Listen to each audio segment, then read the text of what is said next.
So all these parameters, owner, fee percentage, datum, redeemer, input, and transaction, all these are available for us to validate with. These are parameters that are available in the body of the validator to validate with. Yes.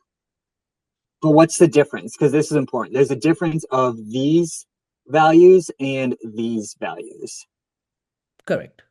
Correct. So the way I understand it is these happen when you create the contract, when you deploy it, right? People often use that word deploying contracts. Correct. That's when you put these values in, when you deploy the contract.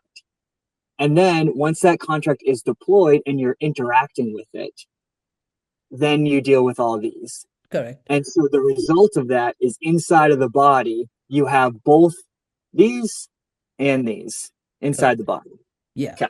So these are these parameters that go inside of the validator are parameters that you need to enter when you are sending in the contract.